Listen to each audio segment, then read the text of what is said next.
En esta ponencia proponemos examinar la literatura surgida en España a raíz de la pandemia de la COVID-19 desde una perspectiva conjunta. Es decir, nuestro objetivo no se halla tanto en analizar una forma concreta de representación, sino en trazar un primer intento de cartografía literaria que incluya producciones literarias de distinta naturaleza. Con ello intentaremos averiguar cómo se ha contado o nos hemos contado la pandemia. Creo que conviene, en primer lugar, hacer una pequeña reflexión en torno al coronavirus como sujeto literario, pues se trata, más que en ningún otro momento de la historia, de una experiencia común a toda la humanidad. No está ni la primera pandemia vivida, ni desde luego la primera contada. Pero el alcance globalizado en un mundo interconectado como el de hoy y en un tiempo casi simultáneo, permiten que hayamos vivido en directo una experiencia similar en la mayor parte de los rincones del planeta. Podría aducirse, con razón, que no podemos decir que el coronavirus se lleve la medalla de ser la única experiencia universal del ser humano. La muerte, el amor, el duelo, la alegría, la ira, la violencia, la pena son experiencias, emociones comunes a toda nuestra especie y han estado siempre en el origen de las grandes historias de la literatura. El clásico eros thanatos que subyace a todo. Todos vivimos y vivir significa amar, pero también significa morir. Si estos sentimientos pueden ser comunes, no lo es tanto en la experiencia en sí misma que afecta a cada individuo en momentos personales, sociales e históricos distintos. Por el contrario, el coronavirus sí nos afectó a todos, más o menos a la vez, más o menos de la misma manera y más o menos en iguales condiciones y con iguales consecuencias. Esto es, todos vivimos el confinamiento, todos vivimos el miedo por los nuestros, la muerte de alguien cercano, la distancia social, la nueva normalidad. Si ello ha afectado a nuestra forma de estar y de habitar el mundo, es algo que tendrán que estudiar, sin duda, desde las ciencias sociales, los psicólogos, los sociólogos, los antropólogos. En el mundo del arte, y más concretamente que aquí nos ocupa, que es la literatura, el carácter a la vez excepcional y universalizador de la pandemia nos lleva a plantear una serie de preguntas que nos parecen nada banales, como son: ¿qué efectos ha tenido esta experiencia en los autores? ¿Cómo ha influido el confinamiento en los procesos creativos? ¿Los ha alentado o los ha detenido? ¿Desde qué géneros se ha abordado? ¿En qué aspectos o motivos se centran? ¿Se hacen lecturas traumáticas o esperanzadas? ¿Se privilegia lo realista o lo fantasioso? ¿Lo íntimo o lo colectivo? Examinando, aunque sea abuela pluma, pues el tiempo de intervención no daría para mucho más, el conjunto de textos literarios que se han publicado sobre el coronavirus en un mismo país, nuestro estudio se circunscribe para evitar desbordamientos a la literatura española, esperamos poder ayudar a responder estas preguntas y obtener esa primera cartografía para guiarnos por la literatura pandémica. En primer lugar, habría que mencionar sin duda la fecundidad de diarios que se escribieron en los días del confinamiento y que posteriormente sus autores dieron a imprenta. El contenido de la mayor parte de ellos no es sorprendente, los autores recogen sus vivencias, las vivencias de todos, en la primavera de 2020. Sería el caso, por ejemplo, de Lorenzo Silva con Diario de la Alarma, de Jordi Doce, La vida en suspenso, Diario del confinamiento. Otras publicaciones, como Volver a dónde, de Antonio Muñoz Molina, alternan estos diarios del momento con unas reflexiones posteriores que tienen como objetivo enmarcar la experiencia en un contexto global y buscar en ella una suerte de sentido ulterior. Por otra parte, encontramos un modelo diferente que no recoge reflexiones ni vivencias diarias, sino fragmentos íntimos de carácter o bien evocativo o bien revolucionario. Es el que encontramos en otro tipo de diario que se titula Parte de mí, un texto intermedial de Marta Sanz en el que se recogen los textos y las imágenes que la autora fue subiendo a su cuenta de Instagram entre el 17 de abril y el 30 de diciembre de 2020. Todas ellas agrupadas bajo el hashtag que da título al libro, que se titula Parte de mí. Aquí se puede ver cómo se recogen las imágenes y cómo se pone un lema con el hashtag Parte de mí al final.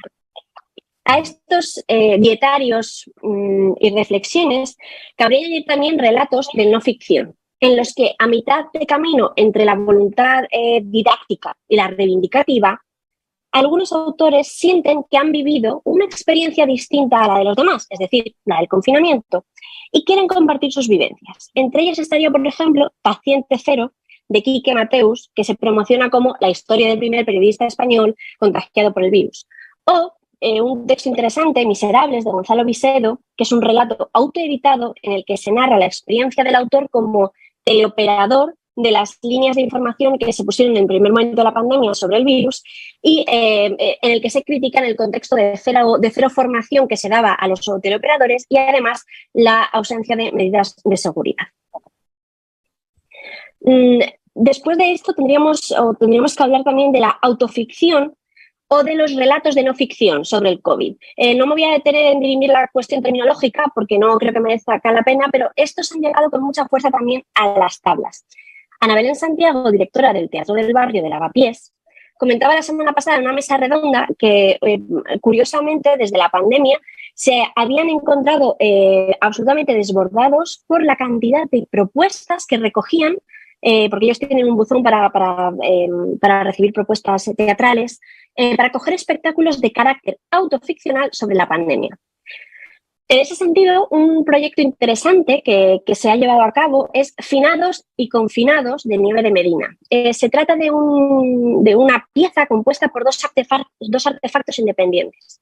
Por un lado, un videodocumental y por otro, una obra de teatro. En ambas, la autora retrata a su familia, pero la obra de teatro a la vez va compaginando clips del videodocumental que previamente ha realizado. En esta familia que pasa por el luto tras la muerte de su hermano y a la vez ha de hacerse cargo de solucionar las implicaciones logísticas que ello conlleva, vaciar el piso, reformarlo, venderlo y con ello, por supuesto, las consecuencias emocionales.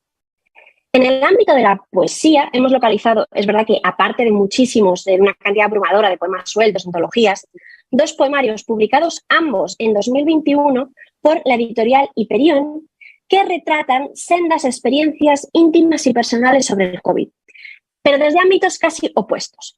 La del enfermo, La curación del mundo, de Fernando Beltrán, y, por otra parte, la del trabajo hospitalario, con Servicio de Lavandería de Begoña Rueda. Este último es bastante interesante porque está escrito desde el punto de vista de una trabajadora del servicio de lavandería de un gran hospital que captura su experiencia personal durante la pandemia combinando el intimismo con una marcada conciencia de clase que pone el foco en el elitismo social y el desprecio hacia el trabajo manual y no cualificado, incluso cuando estos se hallan en primera línea de batalla contra el virus.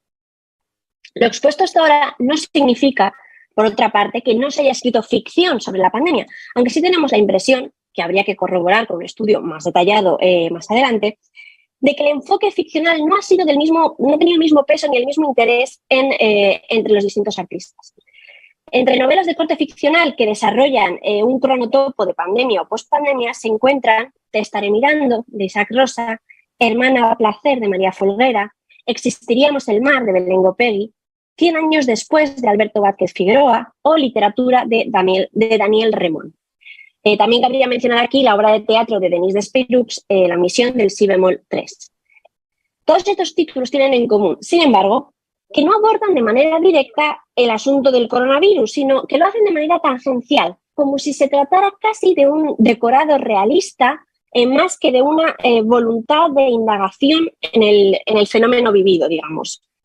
Podemos decir que estas obras son lecturas de la pandemia, porque los personajes efectivamente están confinados y eso ha complicado su vida anterior y sus relaciones personales, o bien recuerdan la experiencia aún cercana de la pandemia como una sombra que sigue al acecho.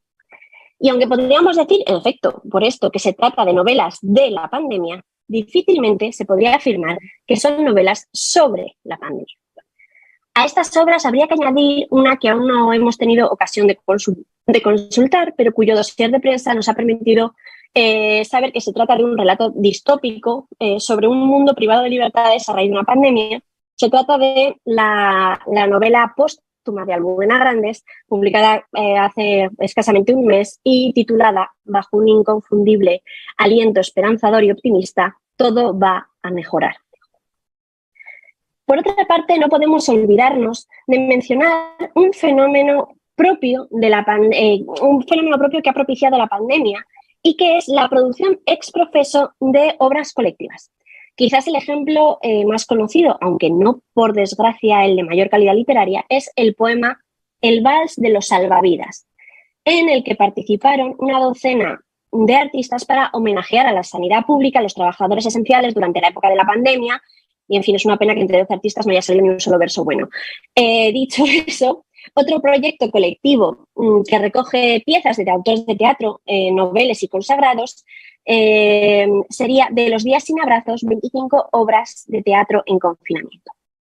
En un ámbito muy distinto, por ejemplo, también podríamos mencionar una novela gráfica de Astiberri, que se titula Efectos secundarios, en la que colaboran una veintena de escritores y artistas, algunos de la talla y el renombre de Paco Roca. Especialmente interesante y merecedor de un estudio detenido y detallado es el proyecto colectivo que impulsó y acogió el Centro Dramático Nacional bajo el nombre La Pira. Se estrenó simultáneamente en teatros en el María Guerrero y en el Valle Inclán de Madrid y en streaming durante junio y julio de 2020.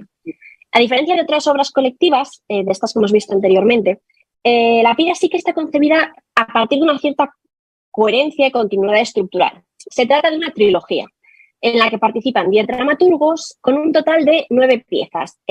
9 piezas cortas agrupadas, como se puede deducir del concepto trilogía, en 3 obras cuyos títulos son La conmoción, La distancia, La incertidumbre.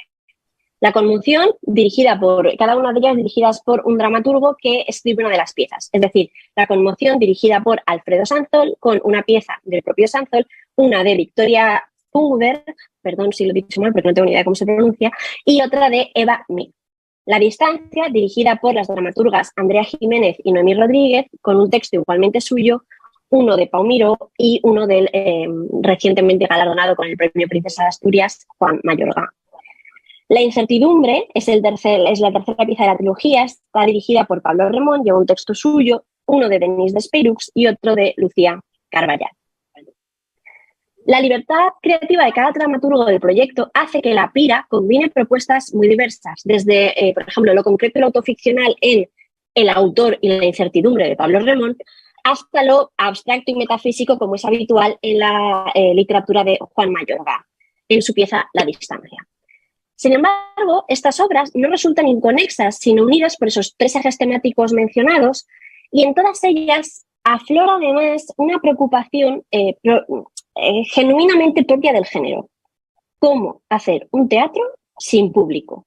Lo que da lugar a que casi todas las piezas incorporen de uno u otro modo un componente metateatral. Pensemos que si la poesía o la narrativa son géneros que pertenecen sobre todo al ámbito de lo privado, el teatro requiere de esa comunidad que será cita para el rito y, por tanto, su propia esencia se ve afectada en tiempos de distanciamiento social. Recapitulando, porque no me quiero extender, en unas primeras conclusiones, podríamos afirmar que, más allá de toda duda, la pandemia de la COVID-19 se ha convertido en un tema de interés prioritario para los autores españoles, que de un modo u otro parecen haber sido atacados por el virus de la necesidad de narrar el virus, lo cual ha propiciado que se publicaran textos pertenecientes a todos los géneros y desde perspectivas muy dispares. El principal motivo de escritura parece hallarse en un deseo por llevar registro de lo sucedido, anotar cada vivencia y reflexión de cara al futuro, bien pensando en que una experiencia similar puede volver a repetirse, o bien para cuando queramos recordar cómo fue y qué pasó en aquel aciago 2020. En medio de la soledad y el confinamiento, el yo parece haber adquirido una dimensión excepcionalmente grande que se ha plasmado de manera natural en la sobreabundancia de dietarios y de la materia autoficcional. Esta preeminencia del yo se ha conjugado con proyectos colectivos en los que, sin embargo, raramente se observa una línea de trabajo común, quizás también por la separación virtual espacial a la que nos impuso el virus.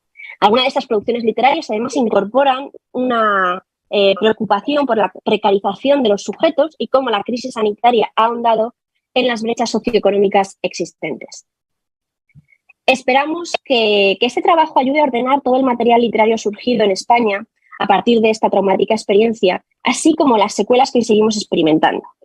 Como última reflexión, me gustaría apuntar que se trata en general de una literatura rápida, una literatura que parece de urgencia, escrita en el presente y para consumir en el presente, lo cual hace en cierta medida cuestionable su capacidad de supervivencia al paso del tiempo. Pero ustedes no se preocupen, estaremos siguiéndole el rastro y un día nos encontraremos en un foro similar a este y vendremos a contárselo.